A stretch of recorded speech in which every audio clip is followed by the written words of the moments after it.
Hi all, welcome and welcome back to my channel. We just received some breaking news from the Georgia Bureau of Investigation about their investigation into the shooting that took place on September 4th at the Apalachee High School in Winder. They held another press conference announcing that they have arrested the father of the suspected shooter, Colt Gray, and have charged him in connection with the case. They say 14-year-old Colt Gray's father, Colin Gray, gave his son access to the AR-style weapon used in the attack. He's being charged with 4 counts of involuntary manslaughter, 2 counts of second-degree murder, and 8 counts of cruelty to children. They say he knowingly allowed his 14-year-old son to possess a weapon. So not only was 14-year-old Colt Gray given access to an AR-style weapon, but he was also somehow able to get that weapon into a school without anybody knowing. I could really go off about all this right now, but I'd rather use the time to let you know that police say that all 9 injured and hospitalized are expected to make full recoveries, and some have already been released and have gone home. So thank God for that.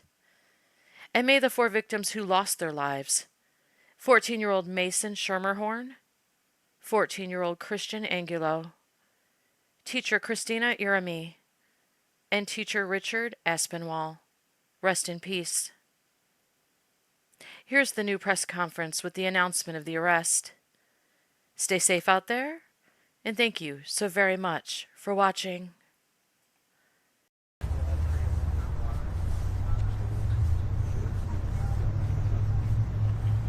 Good evening. We wanted to come back and update you on the progress of the case this evening. I appreciate you being here. In coordination with the District Attorney Brad Smith, the GBI has arrested Colin Gray, age 54, in connection to the shooting here at Apalachee High School. Colin is Colt Gray's father that was arrested yesterday. He is charged with the following: 4 counts of involuntary manslaughter, 2 counts of second-degree murder, and 8 counts of cruelty to children. Mr. Gray, these charges stem from Mr. Gray knowingly allowing his son, Colt, to possess a weapon. This is a very difficult time, as we know, for students and parents, and so many, I know, of students and parents here in this county and around this state are afraid. You all have likely seen reports of incidents of other students making threats today at various schools around our state. In each of these incidents, police, law enforcement took charges, they made arrests, acted very swiftly, as we take incidents like this very seriously across this state. This is a time for all of us as a community and a state to come together and remain vigilant. Students must be supported and encouraged here in this community and across the state to contact a member of their school faculty with any and all concerns of suspicious activity that they may see. Local, state, and federal law enforcement will continue to work together around the clock in relation to this incident here and any other incidents that come up around this state that raise concern to the safety of our students, faculty, and citizens here in the state of Georgia. Additionally, Colt Gray, that was arrested yesterday for this incident, has now been charged with 4 counts of felony murder. And again, we will continue to work tirelessly to complete this investigation as we move forward. I will go ahead and mention to you, and as I say sometimes, I'm going to go ahead and apologize to you. As y'all all know, that this is a murder investigation. It is a very serious investigation, one that we take serious, one that we will continue to diligently work on and be very thorough with it with the GBI and our local partners here. So you'll have to forgive us if we don't answer a lot of the questions that you ask. I know you have many, and we wish we could answer many of them for you, but we still obviously want to maintain the integrity of this investigation because it has a long way to go for it to be finished.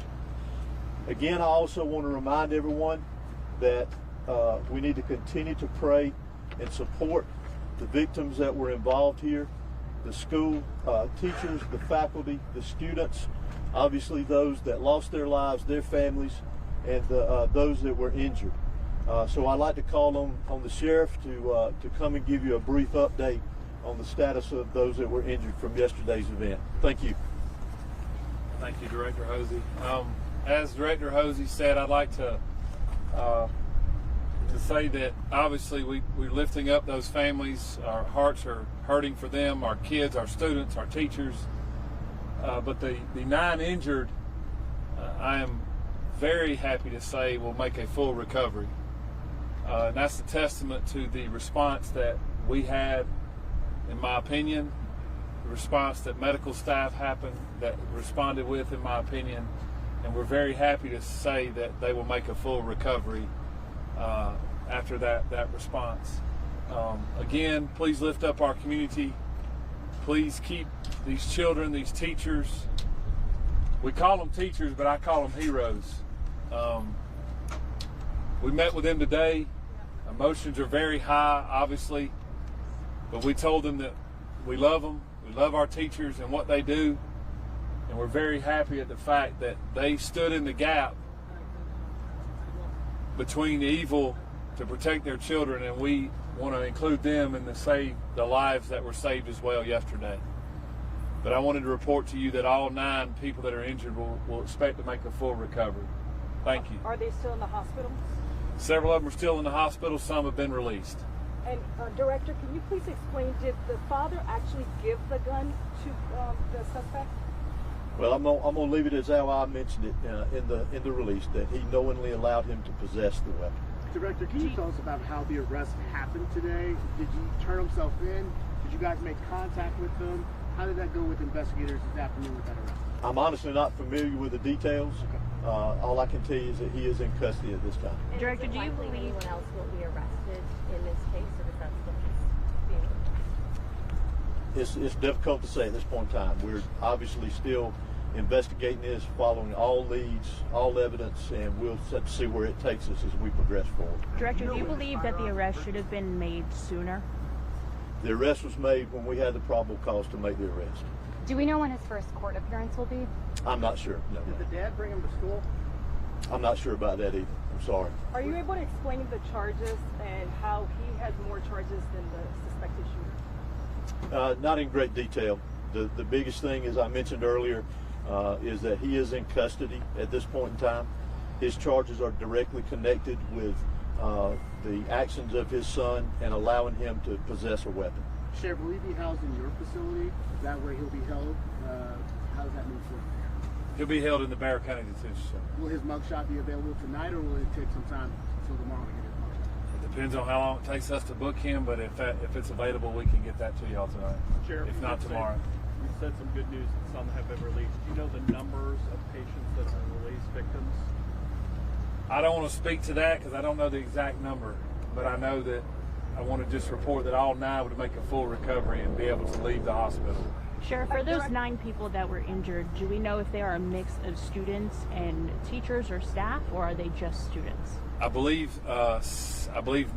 2 were adult teachers, and the rest, which would be 7, would be students.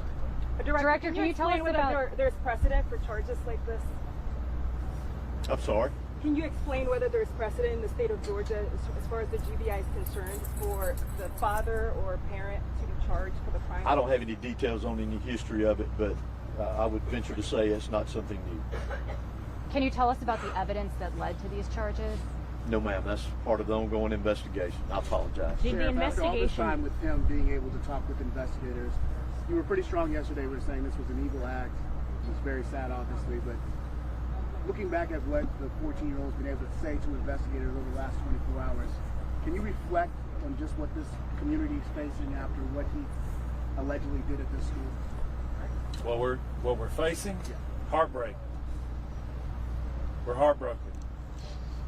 A young person brought a gun into a school, committed an evil act, and he took lives, and he injured many other people, not only physically but mentally. But I'm proud of Bexar County. I'm proud of our superintendent. I'm proud of these teachers. I'm proud of these schools. And I'm proud of where I live. And we'll get past this. You see behind me, up here on the hill, we got a vigil going on at our flagpole. I welcome you to go see those kids and those young people that are hurting. Director, can you please explain whether you're still expecting more charges? I think I answered that earlier. Our investigation is still ongoing, so we'll see where things go with our investigation, and I'll leave it at that. Thank you so much. That's all we have for tonight. Continue to follow the GBI on X. Please monitor our website. We did not anticipate another update, but as you can see, it's fluid. Things are developing. Again, we appreciate your patience and your support and your continued prayers for the victims. Thank you.